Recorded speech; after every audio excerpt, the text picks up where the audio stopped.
জয় হিন্দ, নমস্কার বন্ধুরা। 11,000 লক্ষ্যভেদ সিরিজে তোমাদেরকে আরো একবার স্বাগত জানাই।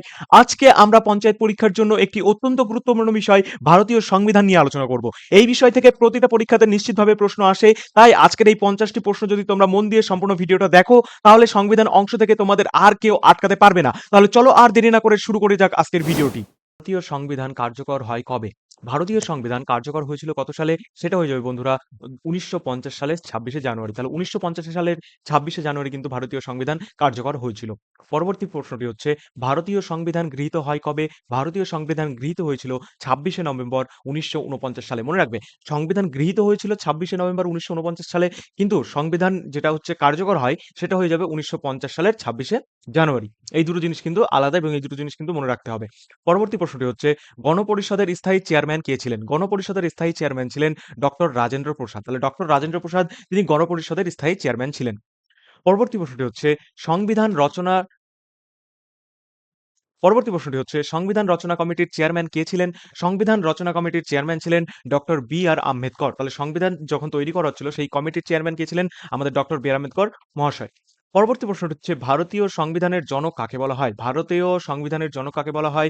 ভারতীয় সংবিধানের জনক বলা হয় কিন্তু বন্ধুরা ডক্টর বি আর আম্বেদকরকে। তাহলে ডক্টর বি আর আম্বেদকরকে কিন্তু ভারতীয় সংবিধানের জনক বলা হয়। পরবর্তী প্রশ্নটি হচ্ছে, গণপরিষদ গঠিত হয় কোন বছরে? গণপরিষদ যেটা আমাদের রয়েছে সেই গণপরিষদ, এই যে তোমরা একটা ছবি দেখতে পাচ্ছ, এই গণপরিষদ গঠিত হয় কোন বছরে? সেটা হয়ে যাবে বন্ধুরা 1946 সালে। তাহলে গণপরিষদ গঠিত হয় কোন বছরে বা কোন সালে? সেটি হয়ে যাবে 1946 সালে।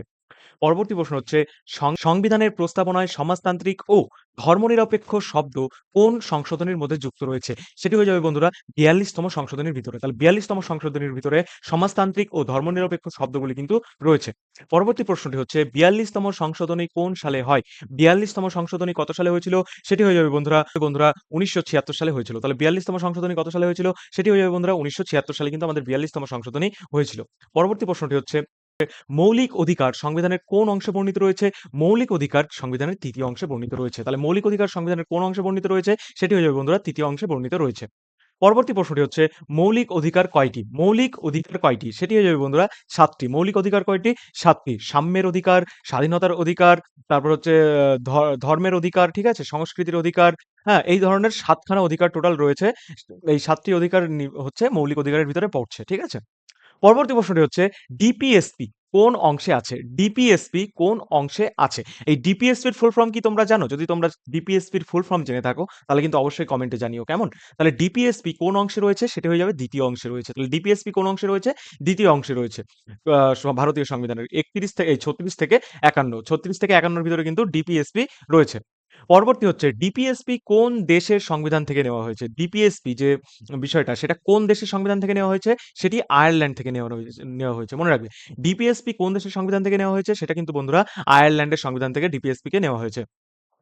পরবর্তী প্রশ্নটি হচ্ছে, মৌলিক কর্তব্য যুক্ত হয় কোন সংশোধনীতে? মৌলিক কর্তব্য যুক্ত হয় কোন সংশোধনীতে?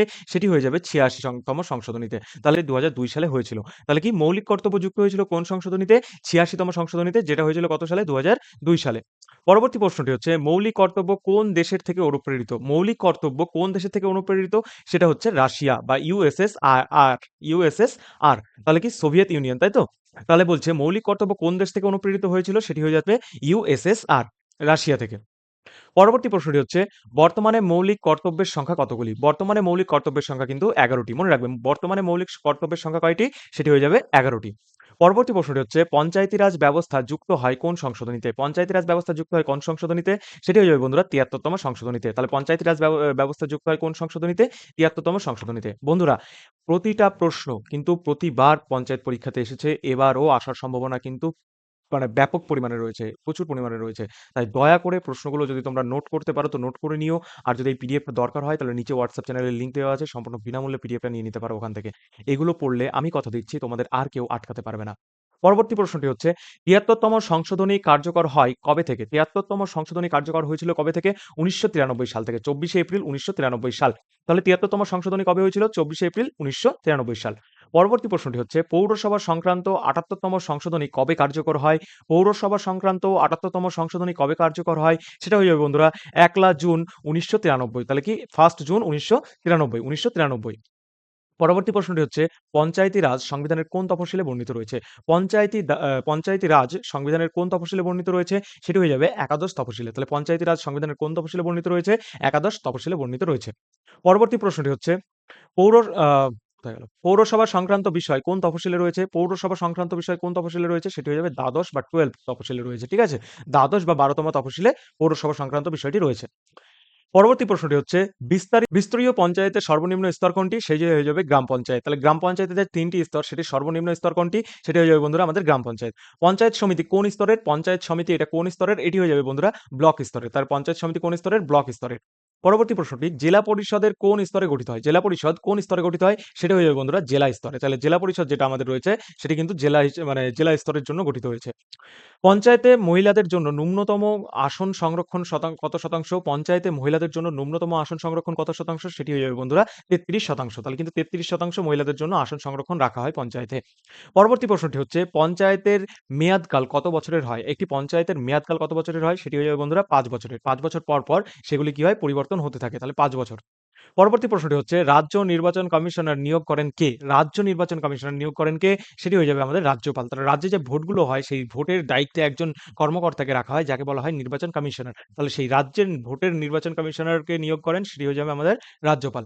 পরবর্তী প্রশ্নটি হচ্ছে, রাজ্য নির্বাচন কমিশনার সংক্রান্ত অনুচ্ছেদ কোনটি? রাজ্য নির্বাচন কমিশন সংক্রান্ত অনুচ্ছেদ কোনটি? সেটি হয়ে যাবে অনুচ্ছেদ নাম্বার ৩২৩। মনে রাখবেন, রাজ্য নির্বাচন কমিশন সংক্রান্ত অনুচ্ছেদ হয়ে যাবে ৩২৩। পরবর্তী প্রশ্নটি হচ্ছে, সংবিধান রচনায় মোট কত সময় লেগেছিল? সংবিধান, আমাদের যে ভারতের সংবিধান, এটা কিন্তু হাতে লেখা সবথেকে বৃহৎ সংবিধান এবং বৃহৎ একটা দেশের সংবিধান। তাহলে আর শক্তিশালী একটা দেশের সংবিধান। তাহলে এই সংবিধান লিখতে কত বছর সময় লেগেছিল? সেটি হয়ে যাবে বন্ধুরা ২ বছর ১১ মাস ১৮ দিন। তাহলে কতদিন লেগেছিল? ২ বছর ১১ মাস ১৮ দিন। ২ বছর ১১ মাস ১৮ দিন লেগেছিল এই সংবিধানটি লিখতে। পরবর্তী প্রশ্নটি হচ্ছে, গণপরিষদ মোট কতজন সদস্য ছিল? গণপরিষদে মোট কতজন সদস্য ছিল? সেটি মনে রাখবে বন্ধুরা ৩৮৯ জন সদস্য ছিল। তাহলে গণপরিষদে মোট কতজন সদস্য ছিল? সেটি হয়ে যাবে বন্ধুরা ৩৮৯ জন সদস্য ছিল। খসড়া কমিটিতে মোট কতজন সদস্য ছিল? খসড়া কমিটিতে মোট কতজন সদস্য ছিল? ৭ জন সদস্য ছিল। এই যে তাদের ফটোগুলো। ঠিক আছে? তাহলে খসড়া কমিটিতে কতজন সদস্য ছিল? ৭ জন সদস্য ছিল। পরবর্তী প্রশ্নটি হচ্ছে, ভারতের সংবিধান হাতে লিখেছেন কে? ভারতের যে সংবিধান, এটা কিন্তু আমি তোমাদের ১ম এই বললাম যে এটি কিন্তু হাতে লেখা সবথেকে হিউজ এবং বড় একটা সংবিধান। তাহলে এই সংবিধানটিকে সম্পূর্ণভাবে নিজের হাতে লিখেছেন কে? প্রেম বিহারী নারায়ণ রায়জাদা। তাহলে কি প্রেম বিহারী নারায়ণ রায়জাদা, এই যে এই মহান ব্যক্তিটি, তিনি তার নিজের হাতে ভারতীয় সংবিধানটি লিখেছেন। এই যে রায়জাদা। পৃথিবীর দীর্ঘতম লিখিত সংবিধান কোন দেশের? তাহলে পৃথিবীর দীর্ঘতম লিখিত সংবিধান কোন দেশের? নন আদার দ্যান আমাদের ভারতবর্ষের। তাহলে পৃথিবীর দীর্ঘতম লিখিত সংবিধান, হাতে লিখিত সংবিধান কোন দেশের? সেটি হয়ে যাবে ভারতবর্ষের। মূল সংবিধানের মোট কতগুলি অনুচ্ছেদ ছিল? মূল সংবিধান মানে সংশোধন হওয়ার আগে মোট কতগুলি অনুচ্ছেদ ছিল? সেটি ছিল বন্ধুরা ৪৪৮ টি। তাহলে মূল সংবিধানে কতগুলি অনুচ্ছেদ ছিল? ৪৪৮ টি। মনে রাখবে। পরবর্তী প্রশ্নটি হচ্ছে, মূল সংবিধানে মোট কতগুলি তফসিলি ছিল? মূল সংবিধানে মোট কতগুলি তফসিলি ছিল? সেটি বন্ধুরা হয়ে যাবে ৯ টি তফসিলি ছিল। তাহলে মূল সংবিধানে মোট কত তফসিলি ছিল? সেটি হয়ে যাবে বন্ধুরা ৯ টি তফসিলি ছিল। পরবর্তী প্রশ্ন, বর্তমানে সংবিধানের মোট কতগুলি তফসিলি আছে? মানে সংশোধনী সমস্ত কিছু হওয়ার পর বর্তমানে মোট কতগুলি তফসিলি আছে? সেটি হয়ে যাবে বন্ধুরা ১২ টি। তাহলে বর্তমানে সংবিধানে কতগুলি তফসিলি রয়েছে? ১২ টি তফসিলি রয়েছে। আগে কতগুলি ছিল? ৯ টি ছিল। এগুলো কিন্তু মনে রাখার বিষয়। জরুরি অবস্থা সংক্রান্ত বিধান কোন অংশে রয়েছে? জরুরি অবস্থা সংক্রান্ত বিধান কোন অংশে রয়েছে? সেটি হয়ে যাবে ৮ম অংশে। তাহলে সংবিধানের কোন অংশে আ জরুরি অবস্থা সংক্রান্ত বিধান রয়েছে? সেটি হয়ে যাবে ৮ম অংশে। পরবর্তী প্রশ্নটি হচ্ছে, রাষ্ট্রপতির শাসন জারি হয় কোন অনুচ্ছেদে? রাষ্ট্রপতির শাসন যেটি জারি হয়, সেটি কোন অনুচ্ছেদে হয়? সেটি হয়ে যাবে ৩৫৬ অনুচ্ছেদে। তাহলে ৩৫৬ অনুচ্ছেদে কিন্তু রাষ্ট্রপতির শাসন বা প্রেসিডেন্টস রুল লাগু হয়ে যায়। পরবর্তী প্রশ্নটি হচ্ছে, আর্থিক জরুরি অবস্থা সংক্রান্ত অনুচ্ছেদ কোনটি? আর্থিক জরুরি অবস্থা যখন মানে মহামন্দা, মানে ফাইন্যান্সিয়াল এমার্জেন্সি শুরু হয়ে যায়, তখন সেটি মানে সেই এমার্জেন্সিটি ঘোষণা করার জন্য কোন অনুচ্ছেদ মানতে হয়? সেটা আমাদের ৩৬০। মনে রাখবে ৩৬০ এ হচ্ছে আর্থিক জরুরি আ অ অবস্থার কথা বলা রয়েছে। পরবর্তী প্রশ্নটি হচ্ছে, জাতীয় জরিকরণ আ সরি, জাতীয় জরুরি অবস্থা সংক্রান্ত কোন অনুচ্ছেদ রয়েছে? জাতীয় জরুরি অবস্থা সংক্রান্ত অনুচ্ছেদ কোনটি? সেটি হয়ে যাবে বন্ধুরা ৩৫২। তাহলে জাতীয় জরুরি অবস্থা যেমন যুদ্ধের অবস্থা বা এমার্জেন্সি অবস্থা বা দেশের উপরে কোনো খতরা আসলে সেই ধরনের অবস্থা, সেই অবস্থাকে জারি করার জন্য আমাদের কোন অনুচ্ছেদ মানতে হয়? সেটা হয়ে যাবে বন্ধুরা ৩৫২ তে, মানে অনুচ্ছেদ নাম্বার হচ্ছে ৩৫২ অনুযায়ী মানে আমাদের সেটা মানতে হয়। পরবর্তী প্রশ্নটি হচ্ছে, সংবিধানের সংশোধনী সংক্রান্ত অনুচ্ছেদ কোনটি? সংবিধান সংশোধনী সংক্রান্ত অনুচ্ছেদ কোনটি? ৩৬৮। মনে রাখবে ৩৬৮ হচ্ছে সংবিধান সংশোধনী সংক্রান্ত অনুচ্ছেদ। পরবর্তী প্রশ্নটি হচ্ছে সাম্যের অধিকার কোন অনুচ্ছেদে রয়েছে? সাম্যের অধিকার কোন অনুচ্ছেদে রয়েছে? সেটি হচ্ছে ১৪ থেকে ১৮, ১৪ থেকে ১৮ সাম্যের অধিকার কোন অনুচ্ছেদে রয়েছে? ১৪ থেকে ১৮।